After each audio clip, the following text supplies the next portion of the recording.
Yang pertama begini, Pak Bambang, bahwa karena saya sekarang membawa gerbong apa namanya diberi amanah maksud saya sebagai ketua PJNU, hal-hal yang terkait dengan keputusan-keputusan itu menyangkut pribadi saya, tentu akan saya konsultasikan dan para kiai, para sesepuh NU, dan terutama kepada Rois Syirah NU.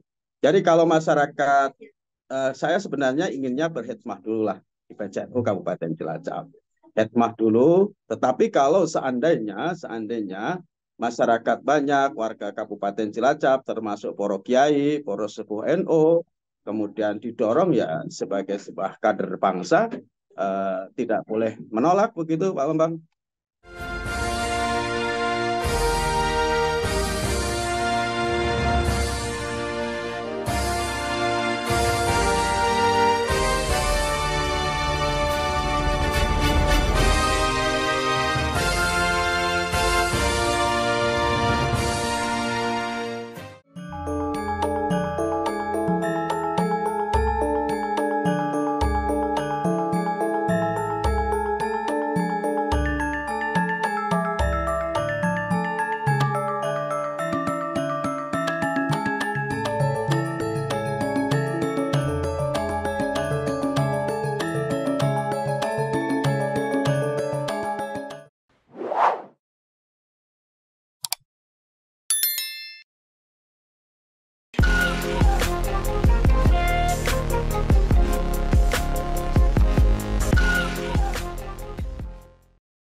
Assalamualaikum warahmatullahi wabarakatuh.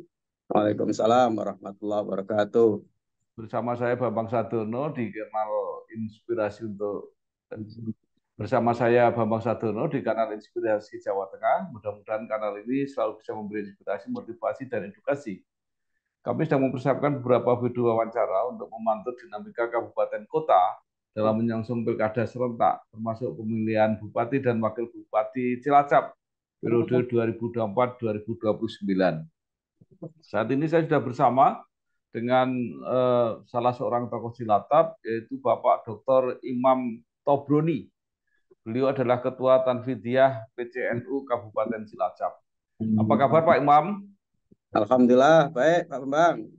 Ya, Pak Imam lahir di Cilacap 15 Januari 1970, menyelesaikan pendidikan S1 dan S2 di IAIN Sunan Kalijaga Yogyakarta dan Purwokerto, menyelesaikan pendidikan S3 di UIN Saisu Purwokerto, berkarir sebagai ASN, pernah menjadi Kepala Kantor Kemenak Cilacap, Kota Pekalongan, Kebumen, dan saat ini menjadi Kepala Kantor Kemenak Kabupaten Pekalongan.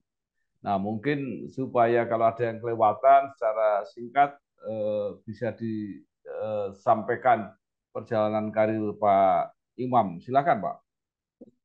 Terima kasih Pak Bambang. Saya sebenarnya berkarir mulai dari bawah. Kalau di ASN ya, saya berkarir mulai dari staf pegawai atau TU di sebuah MTSN Negeri Majenang waktu itu di wilayah barat Kabupaten Cilacap. CPNS saya kemudian menjadi guru di sana di MTSN Majenang. Pindah saya berkhidmah menjadi guru ASN di M Aminat Pondok Pesantren Al Ihya Ulumadin, asuhan Romo Ki Haji Mustoleh Badawi. Waktu itu Romo Ki Hasbullah Badawi. Saya berkhidmah di sana, kemudian menjadi guru. Kemudian setelah itu baru saya masuk di kantor Kementerian Agama Kabupaten Cilacap hingga saya dipromosikan jadi kepala kantor Kementerian Agama. Itu dari sisi karir di apa namanya di ASN saya, di aparatur sipil negara saya. Saya kira itu Pak. Ya, Tambah. baik. Ya, kemudian sekarang Bapak mengabdi sebagai Ketua Pimpinan Cabang NU Cilacap. Nah, apa saja yang dikerjakan atau yang sudah bisa dicapai selama Bapak memimpin NU Cilacap? Saya baru terpilih jadi Ketua Tanfidiyah PCNU Kabupaten Cilacap pada konferensi cabang NU Kabupaten Cilacap 10 hari setelah Lebaran. Jadi 10 hari setelah Lebaran, jadi belum lama, kurang lebih baru belum ada 1 bulan ini. Jadi kita masih membentuk tim formatur. Membentuk tim formatur kepengurusan cabang untuk melengkapi kepengurusan rapat formatur maksud saya untuk membentuk kepengurusan harian pengurus cabang NU. Jadi saya belum berbuat sesuatu untuk khidmah saya di PCNU setelah saya menjadi ketua. Tetapi saya berkarir di NU itu sudah lama. Mulai dari saya pernah jadi ketua IPNU cabang kabupaten, mulai dari ketua Ansor Ranting, kemudian ketua Ansor PAC Kecamatan Kroya, kemudian jadi ketua IPNU Kabupaten Cilacap, ikatan waktu itu namanya Putra Nahdlatul Ulama, sekarang Ikatan Pelajar Nahdlatul Ulama, selama dua periode. Setelah itu saya berkhidmah menjadi sekretaris LP Ma'arif NU, setelah itu menjadi wakil ketua Lembaga Pendidikan Ma'arif NU, dan dua periode ini saya jadi wakil ketua PCNU Kabupaten Cilacap. Itu di karir organisasi, Pak Bambang.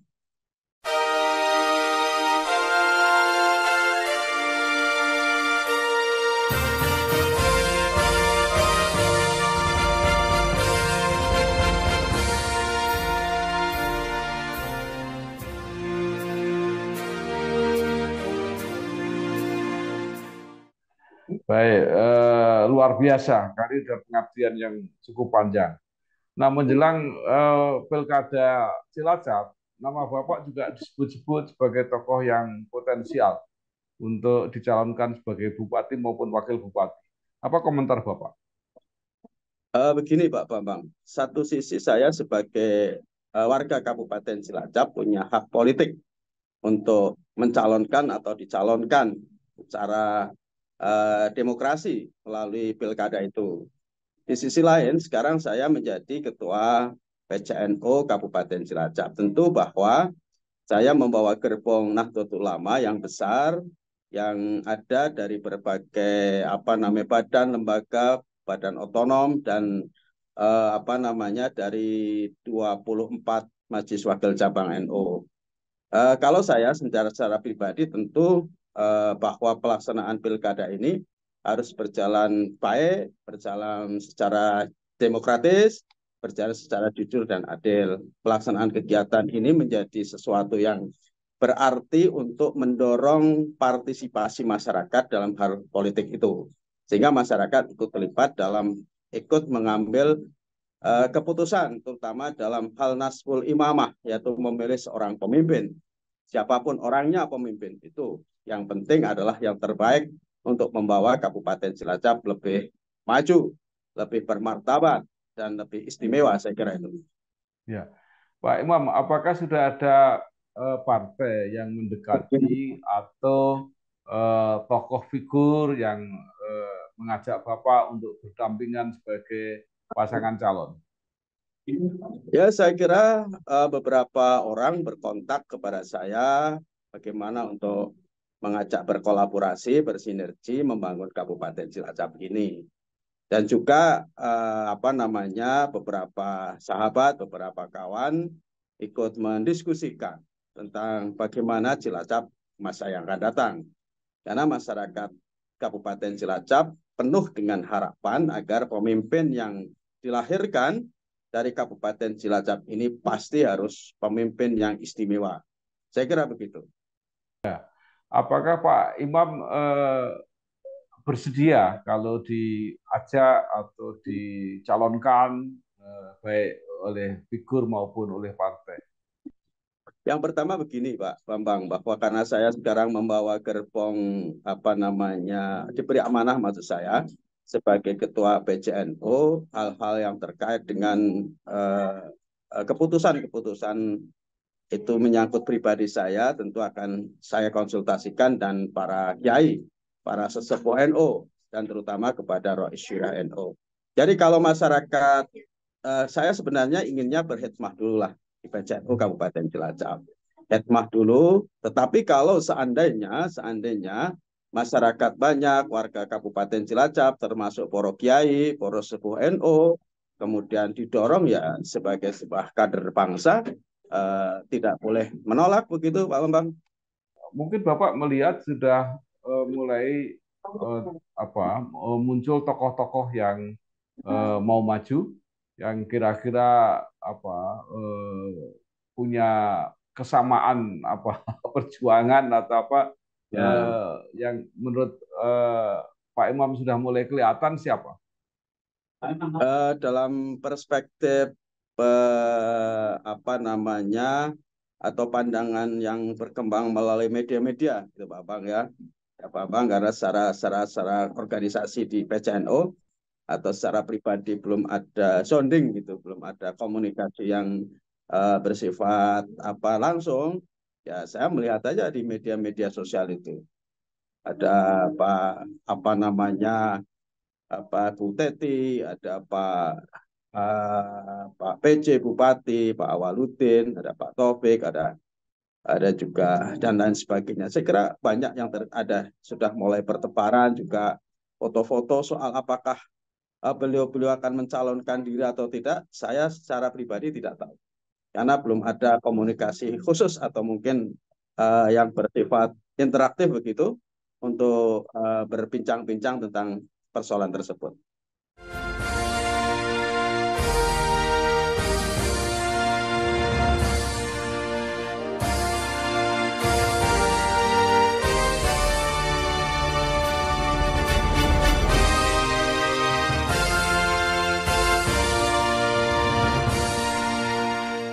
Ya, baik. Kalau bagi warga NU atau Bapak sebagai pimpinan NU, apa yang diharapkan dari pemimpin Kabupaten Cilacap ke depan? Pemimpin Kabupaten Cilacap tentu yang pertama harus mengetahui bagaimana kebutuhan masyarakat Cilacap. Yang kedua adalah yang tentu dapat menghargai atau menghormati keberagaman yang ada di Kabupaten Cilacap. Khusus bagi Nahdlatul Ulama tentu karena organisasi yang terbesar di Kabupaten Cilacap ini ditempatkan secara proporsional dan adil. Karena masyarakat di Kabupaten Cilacap tentu secara organisasi gitu, keormasan ini NU adalah organisasi besar, maka penghargaan itu pun harus proporsional, harus bersifat adil. Dan visi ini penting menurut saya karena bukannya keperpihakan itu pada keadilan, pada sikap untuk adil dan menjaga secara proporsional atas eksistensi atau keberadaan masyarakat di Kabupaten Cilacap ini. Yang penting sekali adalah bagaimana pemimpin ini pemimpin yang istimewa. Saya mengistilahkan istimewa, yakni pertama harus berlandaskan iman. Yang kedua adalah sehat jasmani dan rohani. Yang ketiga adalah tertib. Yang ke eh, yang ke selanjutnya adalah berinspiratif, kemudian melayani dan apa namanya yang wanya itu berwibawa. Saya gitu, yang saya istilahkan dengan istimewa itu. Ya, karena Pak Imam itu berasal dari tadi ormas besar umat Islam. Apakah kalau maju dan berpasangan itu adalah lebih cocok dengan tokoh yang misalnya nasionalis atau seperti apa? Sebenarnya agamis dan nasional tidak ada dikotomi, Mas Bambang. Orang aja mengistilahkan siapa yang nasional, siapa yang agamis. Orang nasionalis itu juga agamis. Orang yang agamis juga harus memiliki sifat nasionalis. Jadi saya kira agamis dan nasionalis tidak bisa dikotomikan. Itu sesuatu yang melekat ya, keharusan dalam kehidupan kita sebagai warga bangsa yang beragama dan warga agama yang berbangsa. Dan begitu. Jadi ini sesuatu yang tidak bisa kita dikotomikan. Siapapun saya kira begitu. Jadi artinya Pak Imam siap bekerja sama dengan siapapun. Betul. Dengan apa? Dengan pengertian tadi saya sebutkan kriteria-kriteria tersebut di atas. Ya, baik. Terakhir Pak Imam, mungkin punya harapan atau saran kepada masyarakat Cilacap, khususnya warga besar Nahdlatul Ulama, apa yang harus dilakukan untuk mensukseskan pilkada ini dan supaya terpilih pemimpin yang ideal, terutama menurut pandangan warga Nahdien. Gini, Pak. Jadi kita ini warga besar yang kebanyakan adalah masyarakat desa. Masyarakat yang ada di perkampungan ya, di mana perkampungan itu kebutuhan dasarnya adalah tentu kebutuhan pangan, sandang, dan juga infrastruktur pedesaan yang menghubungkan dari satu desa ke desa yang lain, dari desa ke kota, termasuk di kesehatan dan pendidikan. Karena bagaimanapun juga banyak warga Nahdlatul Ulama yang secara dan mayoritas masyarakat Kabupaten Cilacap yang secara SDM, sumber daya manusia ini harus perlu ditingkatkan. Dan tentu kalau ini dilakukan secara proporsional oleh pemerintah yang memfasilitasi itu, maka dengan sendirinya warga NU. Jadi kita tidak melihat NU atau tidak dalam konteks itu, tetapi dengan sendirinya karena mayoritas warga Nahdlatul Ulama.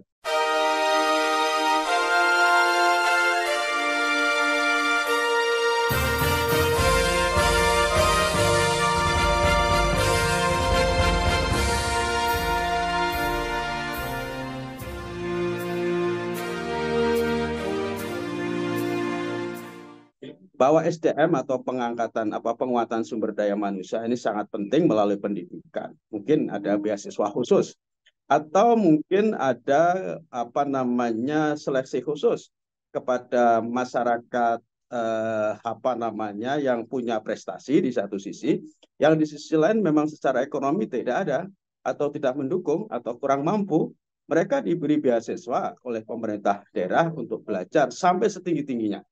Dan ini sangat penting sekali. Mungkin 1, 2, 3, 4 orang, 5, 10 orang, tetapi saatnya ialah yang akan dapat memberikan kontribusi positif untuk keberlangsungan kemajuan daerah. Dan ini yang harus dilakukan menurut saya. Kita ini Pak Bambang, di NU itu punya Lazisnu, NU Care ini yang melalui kegiatan filantropi Islam dengan mendorong peran serta dan partisipasi masyarakat 1 tahun bisa mengumpulkan 17 miliar. Dan salah satunya kita fokus ke situ. Nah, ini pemerintah daerah ini hadir saya kira untuk memfasilitasi, termasuk persoalan kemiskinan, persoalan pangan, ini persoalan yang sangat mendasar begitu. Mungkin kita bangun lumbung-lumbung pangan. Kalau saya memang inginnya lumbung pangan berbasis masjid. Ada masjid-masjid yang dulu sebenarnya zaman dulu itu ada namanya lumbung pangan yang dibangun oleh KUD. Dan lumbung pangan ini menjadi strategis saat menghadapi kemiskinan. Karena desa yang tentu kebanyakan adalah buruh tani, Pak Bambang, yang kebanyakan adalah buruh tani, saat-saat tertentu ya mereka kehabisan kehabisan logistik atau yang disebut dengan paceklik gitu. Dan saat itu maka lumbung pangan ini hadir untuk memfasilitasi mereka-mereka semuanya, yang sehingga merasa hadirnya pemerintah untuk memfasilitasi dalam hal pangan ini bisa terwujud. Dan kesehatan ini tentu harapan kita ya ada integrasi lah kira-kira begitu antara pemerintah daerah dengan lembaga-lembaga kesehatan baik negeri maupun swasta untuk bisa memfasilitasi masyarakat miskin bisa gratis untuk berobat melalui KTP saya cukup lah kira-kira begitu, atau NU ya Kartanu atau KTP ini kemudian bisa digratiskan berobatnya. Dan yang lebih penting lagi infrastruktur yang menghubungkan penguatan ekonomi, karena masyarakat kampung ini mayoritas adalah pelaku UKM, Pak Bambang. Ada jual sayur, jual keripik, jual emping, jual macam-macam, yang dia dari jualan itu dijual kemana-mana. Dan ini yang juga dari sisi modal perlu difasilitasi, termasuk juga infrastruktur jalan yang menghubungkan dari satu desa ke desa yang lain, di mana sekarang mayoritas jalan di Cilacap ini, mohon maaf Abang, ini memprihatinkan sekali. Saya tentu punya keperpihakan ke situ karena masyarakat NU mayoritas masyarakat desa Dan masyarakat desa itu butuh itu. Hadir menjual keripiknya itu ke kota-kota, difasilitasi dari sisi penguatan ekonomi modalnya, difasilitasi dalam penguatan pengetahuan keterampilan dalam berdagang atau marketnya, dan juga difasilitasi dalam hal jalannya, infrastrukturnya. Dan ini penting sekali. Jadi NO itu sudah ada aturan-aturan. Jadi antara pilkada di satu sisi dengan NO di sisi lain itu tidak bisa disatukan. Itu sesuatu yang berpisah, kan gitu kan. Artinya bahwa kalau saya NO berarti ada aturan di NO tentang orang per orang, termasuk dalam pengurus dalam konteks manapun. Saya sebagai pribadi juga sebagai warga NO harus mentaati regulasi itu. Terima kasih Pak Oman. Baik, terima kasih sekali Bapak Dr. Imam Tobroni, Ketua Tanfidziyah PCNU Kabupaten Cilacap. Mudah-mudahan yang disampaikan ini memberi informasi pada kita semua dan membantu masyarakat, khususnya warga Nahdien di Cilacap, untuk menyongsong pilkada sehingga bisa menghasilkan pemimpin yang ideal, yang seperti katakan Pak Imam tadi, yang bisa menjawab Istimewa. persoalan Cilacap 5 tahun yang mendatang. Terima kasih. Wassalamualaikum warahmatullahi wabarakatuh. Waalaikumsalam warahmatullahi wabarakatuh.